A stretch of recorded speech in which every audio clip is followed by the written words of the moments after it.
The interview should have lasted 15 minutes, but the blood on the marble floor changed everything.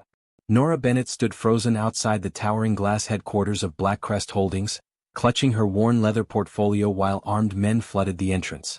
Moments earlier, strangers had laughed at her size, whispered that a curvy woman in an inexpensive navy dress could never belong inside a billionaire's empire. Now those same people scrambled through shattered glass, abandoning polished shoes and designer handbags as gunshots echoed across the plaza. Nora's heartbeat thundered. She had spent years surviving humiliation, yet nothing had prepared her for choosing between running away or stepping toward impossible danger.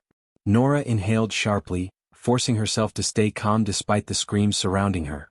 She was 31, broad-shouldered, unapologetically plus-size, and carried quiet confidence earned through relentless work instead of compliments. Growing up in a struggling neighborhood had taught her that dignity came from actions, not appearances. As a certified forensic accountant, she possessed an extraordinary ability to uncover hidden financial patterns others overlooked. That gift had rescued struggling businesses before, but today she only wanted a stable position capable of paying her mother's mounting medical bills. The security gates slammed shut.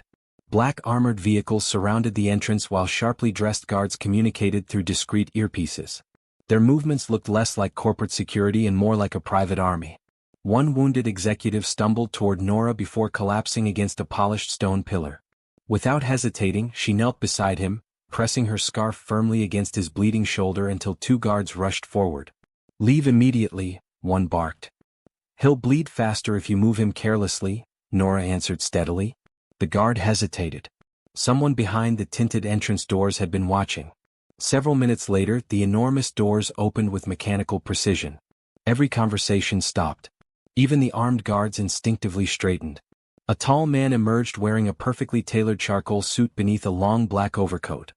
His expression revealed nothing, yet invisible authority surrounded him like cold winter air.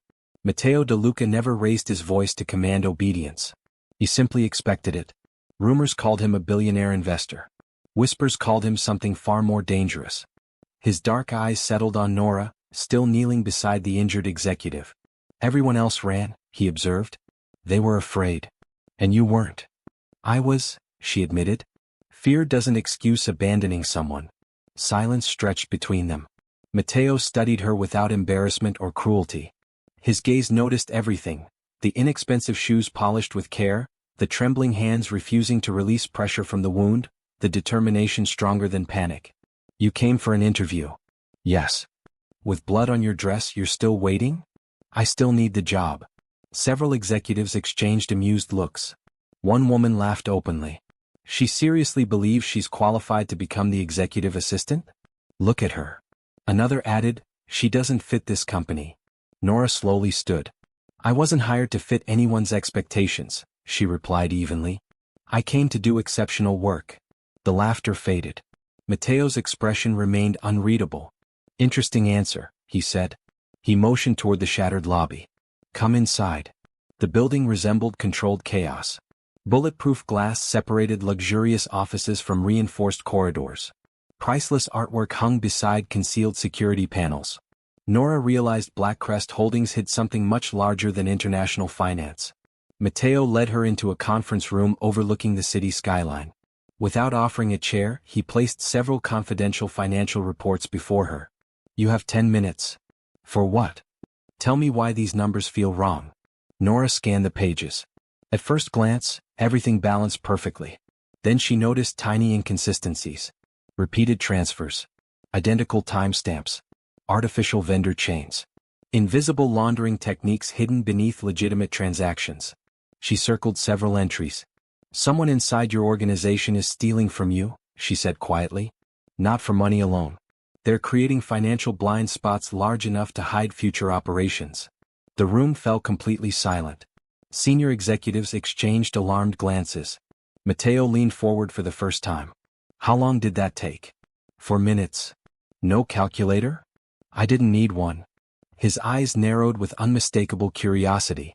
Before anyone could speak again, every phone in the room vibrated simultaneously. One security commander answered first. His face drained of color. "Sir," he whispered, "our northern convoy has disappeared." Another guard burst through the doors without knocking. The Raven Syndicate just claimed responsibility.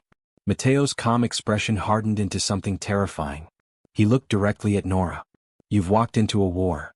Instead of retreating, she met his gaze without flinching. For the first time in years, Mateo saw someone who refused to shrink herself before power. A faint, almost imperceptible smile touched his face. Cancel every remaining interview, he ordered. She stays. Outside, a distant explosion shook the skyscraper, and somewhere in the darkness, unseen eyes fixed themselves on Nora Bennett, marking her as the Billionaire Mafia boss's newest target. Morning arrived beneath steel-gray clouds, but Black Crest Holdings never seemed to sleep. Armed guards rotated shifts with military precision, executives hurried through secured corridors, and encrypted screens glowed behind reinforced glass. Nora Bennett quickly realized that working for Matteo De Luca meant existing inside two worlds at once. One belonged to an elite financial empire admired by investors across continents. The other lived beneath it, hidden behind coded elevators and biometric doors where whispered decisions shaped the balance of power among rival syndicates. During her first week, Matteo barely spoke beyond essential instructions. He expected perfection, punctuality, and absolute discretion. Nora answered every request without complaint. She reorganized impossible schedules, identified duplicated corporate expenses, corrected international tax discrepancies, and quietly streamlined communication between departments that had struggled for years. She never demanded recognition. She simply solved problems before anyone else noticed they existed. Many executives refused to believe she deserved her position. They smiled politely in front of Matteo yet mocked her once he left the room. The boss hired sympathy instead of talent, one senior director whispered. She's temporary, another replied confidently. People like her never survive here. Nora heard every word. She answered none of them. Instead, she continued working with calm determination that slowly frustrated those waiting for her to fail. Matteo noticed everything. One evening he walked into the executive office long after sunset expecting an empty floor. Instead, he found Nora surrounded by financial reports, handwritten notes, and color-coded projections. Half-finished coffee sat untouched beside her keyboard while soft piano music drifted quietly through hidden speakers. You should have gone home hours ago, he said. She looked up and smiled gently. I wanted tomorrow to be easier for everyone. No one asked you to stay. I know. Then why? Because doing the job well matters even when nobody is watching. Matteo studied her for several silent seconds. Almost everyone around him chased influence, wealth, or protection. Nora pursued excellence. The difference unsettled him. The following afternoon he invited her to accompany him to a confidential meeting inside one of Blackcrest's private banking divisions. Several international partners expected flawless presentations prepared weeks in advance. Minutes before negotiations began, the lead analyst suffered a panic attack after discovering corrupted financial files. Executives panicked. Millions depended upon those documents. Without waiting for permission, Nora reconstructed the missing reports using archived backups, handwritten notes, and memory alone. Within 20 minutes she presented complete financial projections accurate enough to satisfy every investor in the room. The agreement was signed. As executives celebrated, Matteo quietly turned toward her. You saved $100 million partnership. I protected the work your team already built. You never take credit. It belongs to everyone. For the first time, genuine warmth softened his usually unreadable expression. You are brilliant, Nora. She lowered her eyes. No one has ever said that before. I'll keep saying it until you believe it. Her cheeks warmed despite herself.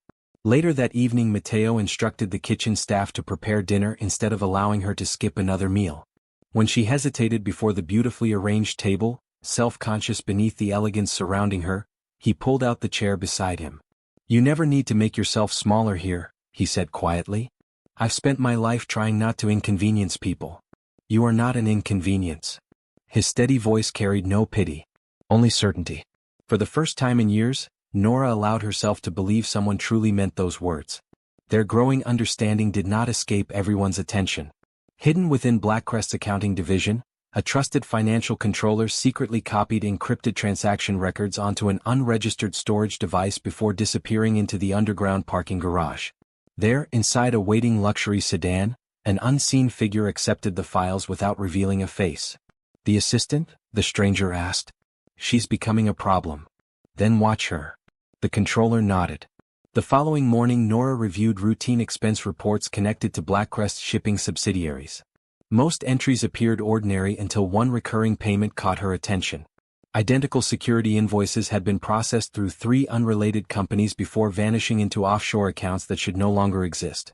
Her pulse quickened. Someone inside Blackcrest was creating invisible financial pathways remarkably similar to those she had exposed during her interview. She printed the documents and hurried toward Matteo's private office. Before she reached his door, every emergency alarm inside the building erupted simultaneously. Security personnel sprinted through the corridors with weapons drawn. Matteo emerged already issuing rapid commands. Nora gripped the evidence tighter. Across the street, behind the tinted windows of a parked vehicle, a sniper slowly raised his rifle and centered the crosshairs on Blackcrest's entrance, making one terrifying truth impossible to ignore. Danger had finally arrived. The first rifle shot shattered the towering glass entrance before anyone reached cover. Security alarms screamed through Blackcrest Holdings as executives dug behind marble columns, their polished confidence replaced by raw panic. Outside, black SUVs skidded across the plaza while masked gunmen emerged from both ends of the street, trapping the building in a deadly crossfire. Within seconds, the luxurious headquarters had become a battlefield. "Get everyone to the secure level," Matteo De Luca ordered. His voice cut through the chaos with absolute authority. Armed guards formed a defensive shield as bullets tore through decorative planters and luxury vehicles. Smoke drifted across the entrance, reducing visibility. Someone had planned the assault with military precision. Nora tightened her grip on the folder containing the suspicious financial records. "This isn't random," she shouted over the gunfire. "They're trying to destroy evidence." Matteo looked at her only briefly before nodding. "I know." A violent explosion rocked the underground parking structure. The lights flickered. Emergency backup power activated. Then another warning reached Matteo through his earpiece. "They've breached the west corridor." Without hesitation, he grabbed Nora's hand. "Stay with me." They raced through reinforced hallways as security teams exchanged gunfire with the attackers. Every corner echoed with ricochets and shouted commands. Matteo never loosened his grip, keeping Nora behind him whenever danger appeared. Halfway to the secure operations center, 4 armed men burst through an emergency exit. The ambush came without warning. Matteo fired first. 2 attackers fell instantly. His guards eliminated another. The 4th threw a flash grenade before disappearing into the smoke. "Nora!" Matteo shouted. She stumbled as blinding light filled the corridor.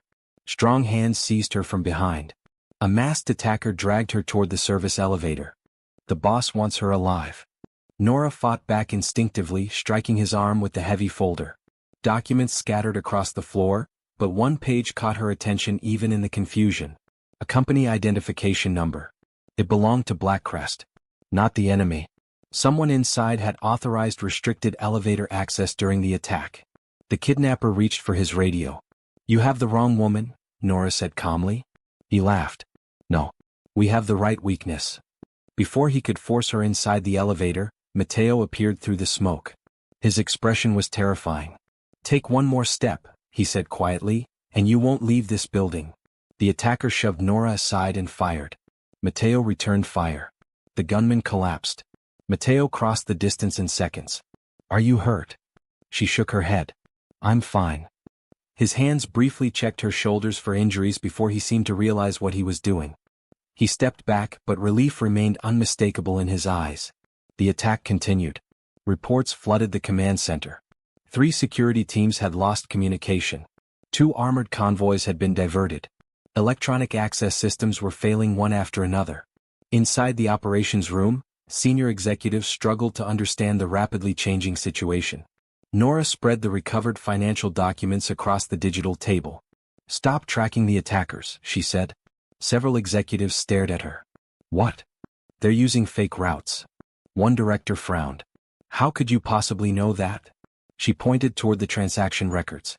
"These offshore accounts funded today's operation. Every transfer follows identical timing patterns. If the money moved through these shell companies, the escape vehicles will use the same logistics network." She entered several account numbers into the security database. Within seconds, hidden warehouse locations appeared on the city map. The room fell silent. One commander immediately redirected tactical teams. Minutes later, confirmation arrived. They found them. weapons caches, explosives, additional assassins waiting for secondary attacks. By uncovering the financial trail instead of chasing the gunman, Nora had prevented multiple coordinated massacres across the city. Even Mateo's most experienced advisors looked at her with newfound respect. One quietly whispered, "She just saved hundreds of lives." Mateo turned toward Nora. "No," he corrected softly. "She saved my empire." The remaining attackers retreated as Black Crest forces regained control. Hours later, silence finally returned. Night covered the city. Mateo invited Nora onto the rooftop helipad overlooking thousands of shimmering lights. A sleek private helicopter waited nearby, its polished surface reflecting the skyline. He handed her a small velvet box. Confused, she opened it. Inside rested an elegant platinum bracelet engraved with a tiny compass. "It's beautiful," she whispered. "It isn't a reward." She looked up. "It's a promise." He fastened it gently around her wrist. "A compass always finds its way home," he said. "Wherever this war takes us, you'll never face it alone." Nora swallowed the emotion rising in her throat. "No one has ever protected me like this." His gaze softened. "You are beautiful, Nora. Strong. Brilliant. And you never have to shrink yourself to deserve a place beside me." For the first time, the walls around his heart began to crack. For the first time in years, she felt completely seen. The moment lingered between them until Mateo's phone vibrated. His expression changed instantly. He read the encrypted message once. Then again. Only 3 words appeared on the screen. "The traitor lives." Before Mateo could speak, every light across the rooftop suddenly went dark, and somewhere beyond the silence, the unmistakable red glow of a sniper's laser settled slowly across Nora's chest. The sniper's laser vanished an instant before the shot. "Down?" Mateo roared. He threw himself toward Nora, wrapping his body around hers as the bullet shattered the glass barrier behind them. Security agents rushed across the rooftop, returning fire into the surrounding darkness while the helicopter pilot powered down the engines to avoid becoming an easy target. Within minutes, the assassin had disappeared. But the message was unmistakable. Someone knew exactly where Nora would be. Someone inside Black Crest had betrayed them again. 3 days later, Mateo refused to let fear dictate the future. Black Crest's annual charity gala, attended by global investors, political leaders, and influential business families, would proceed exactly as planned. "It's too dangerous," one advisor argued. Mateo's expression never changed. "If I cancel, our enemies win." His eyes shifted toward Nora. "And she doesn't hide." The ballroom inside the De Luca estate shimmered beneath crystal chandeliers that reflected across polished marble floors. String musicians filled the air with elegant melodies while priceless artwork lined the walls. Every guest wore couture gowns, custom tuxedos, and jewels worth fortunes. Nora hesitated before stepping from the limousine. She wore a midnight blue designer gown personally selected by Mateo's stylist. The elegant silhouette celebrated rather than concealed her curves, while delicate diamond earrings caught the evening light. For the first time in years, she wasn't dressed to disappear. She was dressed to be seen. Mateo extended his hand. "You look extraordinary." She smiled nervously. "I still feel like the same woman." "You are." He gently lifted her chin. "The difference is that tonight everyone else finally sees what I've seen." The grand entrance fell silent as they walked inside together. Conversation stopped. Several executives who had once mocked Nora stared in disbelief. "The assistant?" someone whispered. "Impossible. She looks—" "No," another guest interrupted softly. "She looks confident." Mateo kept her beside him throughout the evening, introducing her not as an employee but as the woman responsible for protecting Black Crest's financial stability. Every introduction strengthened her position. Every respectful handshake erased another memory of humiliation. During the charity auction, an international investor questioned Black Crest's recent financial restructuring, implying the company had become vulnerable after the recent attacks. Before anyone else responded, Nora calmly requested permission to address the room. Mateo nodded once. She approached the podium without notes. Using nothing but logic, financial expertise, and remarkable composure, she explained how Black Crest had strengthened its global infrastructure, diversified investment risks, and eliminated hidden weaknesses through transparent restructuring. Her clear analysis transformed skepticism into admiration. When she finished, the ballroom erupted into applause. The same executives who had once laughed at her lowered their eyes. One quietly admitted, "We underestimated her." Another answered, "No. We underestimated him for believing in her. Matteo looked at Nora with unmistakable pride. I told you, he said quietly. You are brilliant. Later that evening, the De Luca family gathered for a private dinner inside the estate's historic dining hall. Powerful relatives who had spent decades commanding respect studied Nora carefully. One elderly uncle finally asked, "Why should someone outside this family sit at this table?" Before Nora could answer, Matteo placed his hand gently over hers. Because loyalty is earned by character, not blood. The room became silent. No one questions her place again. His words carried the authority of absolute command. No one challenged him. For Nora, it wasn't merely acceptance. It was belonging. The following morning, Matteo brought Nora to a confidential gathering of allied mafia leaders beneath Blackcrest's underground headquarters. Around a circular table sat men and women whose decisions shaped criminal empires across continents. Many expected Matteo's assistant to remain silent. Instead, Nora noticed something everyone else had overlooked. Projected shipment schedules failed to match encrypted payment dates. She quietly leaned toward Matteo. The leak isn't in transportation. He frowned. It's inside communications. She pointed toward overlapping authorization codes. The traitor duplicates security clearances before every operation. Matteo immediately suspended the meeting. A rapid investigation exposed encrypted messages leaving headquarters through a trusted executive's private satellite connection. Victor Hale, Blackcrest's longtime chief operations officer. The man Matteo had trusted for 15 years. Victor smiled when confronted. You built an empire, he said coldly. I merely sold the map. Without warning, hidden explosives detonated beneath the conference chamber. The floor shook violently. Emergency lights flashed crimson. Gunfire erupted from concealed passageways as Raven Syndicate mercenaries stormed the underground complex. Chaos consumed the headquarters. Matteo fought through the attackers toward Nora, but collapsing steel beams separated them. Nora. She disappeared behind clouds of concrete dust. Mercenaries seized her before security could regroup, forcing her into an armored transport waiting inside the escape tunnel. Bound but alert, Nora noticed the vehicle's navigation display. The destination changed every 30 seconds. False routes. Decoy coordinates. Remembering the same financial routing principles she had uncovered weeks earlier, she secretly activated the platinum bracelet Matteo had given her. The engraved compass concealed a miniature encrypted transmitter synchronized with Blackcrest's emergency tracking network.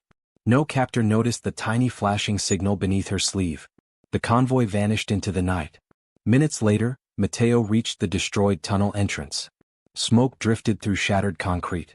Spent shell casings covered the ground. The bracelet's tracking signal suddenly appeared on the tactical display.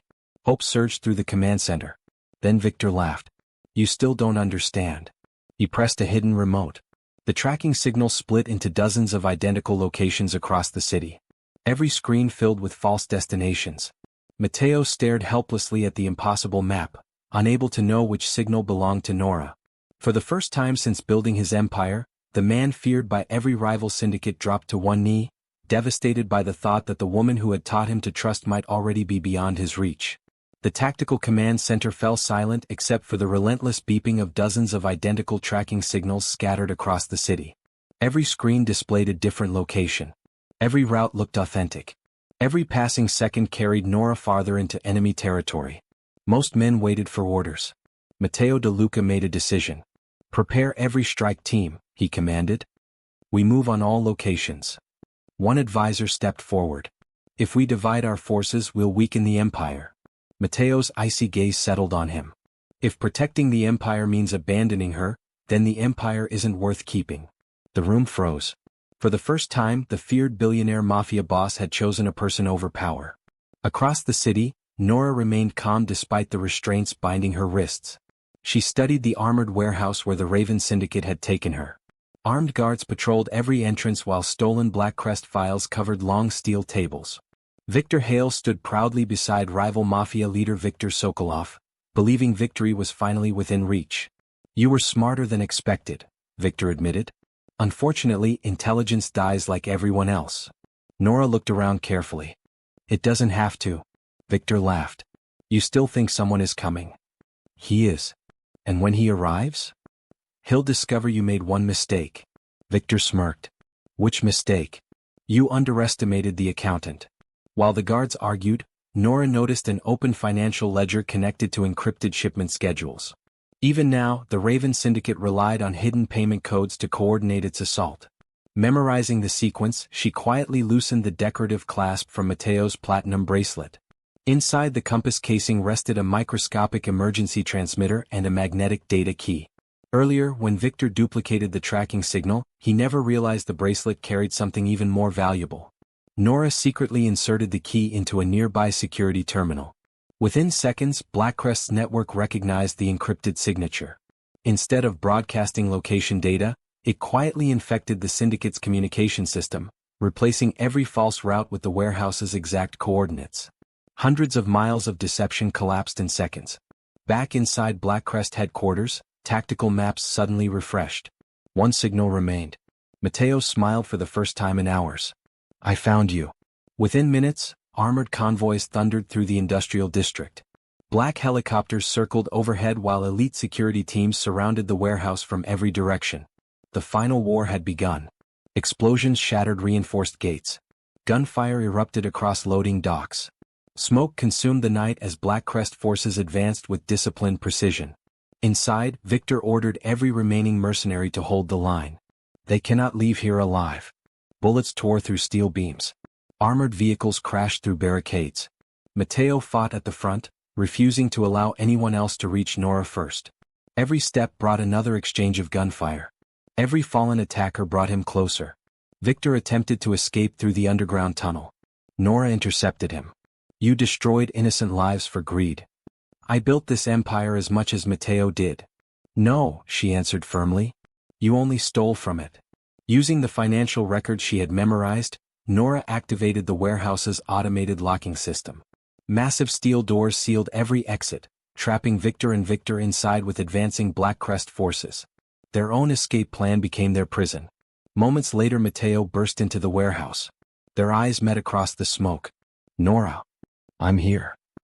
He crossed the distance without hesitation, pulling her safely into his arms before checking every visible injury. Did they hurt you? She smiled through exhausted tears. They underestimated me. I'll never make that mistake. Behind them, Viktor Sokolov raised a hidden pistol. Before he could fire, Mateo's chief of security disarmed him. Victor attempted one final escape only to be surrounded by every surviving Blackcrest captain. Justice came swiftly. Victor Hale was arrested after evidence of years of betrayal surfaced through the very financial records Nora had uncovered. Viktor Sokolov's criminal empire collapsed as allied syndicates abandoned him. Every villain who had mocked, betrayed, hunted, or underestimated Nora finally faced the consequences of their own choices. Weeks later, peace slowly returned. Instead of rebuilding through fear alone, Mateo transformed Blackcrest into something stronger. Legitimate businesses expanded while criminal operations were permanently dismantled or surrendered to lawful authorities through carefully negotiated agreements. Wealth remained. Violence no longer defined the future.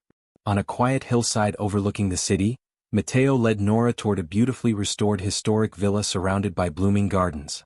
I bought this months ago, he admitted. You planned this? I hoped. He knelt before her. Not as a feared mafia king. Not as a billionaire. Simply as a man hopelessly in love. Nora Bennett, you taught me that strength isn't measured by fear. You reminded me that loyalty cannot be purchased and that love is never weakness. You are beautiful exactly as you are. You never needed to shrink yourself to deserve a place beside me. You are brilliant, courageous, and the best part of my life. Will you marry me and stand beside me as my equal? Tears filled Nora's eyes. I thought I was searching for a job. He smiled softly. And I found my home. Yes, she whispered. Always yes. Their wedding took place months later beneath crystal lights and open skies, surrounded by the family they had chosen rather than inherited. Mateo never introduced Nora as his assistant again. He introduced her as his wife, his partner, his queen. Together they built a foundation dedicated to helping overlooked young professionals discover opportunities without prejudice, proving that talent, kindness, and courage mattered more than appearances. Years later, visitors still spoke about the legendary couple who transformed an empire through trust instead of terror. And whenever Mateo looked at Nora, he smiled with the same quiet certainty he had felt the day she refused to run from danger. Because the greatest fortune he ever possessed was never his empire. It was the woman who believed she was ordinary until love showed her she had always been extraordinary. If this story touched your heart, don't forget to leave a comment, tell us your favorite moment, like the video, share it with fellow romance lovers, and subscribe for more unforgettable Billionaire Mafia love stories.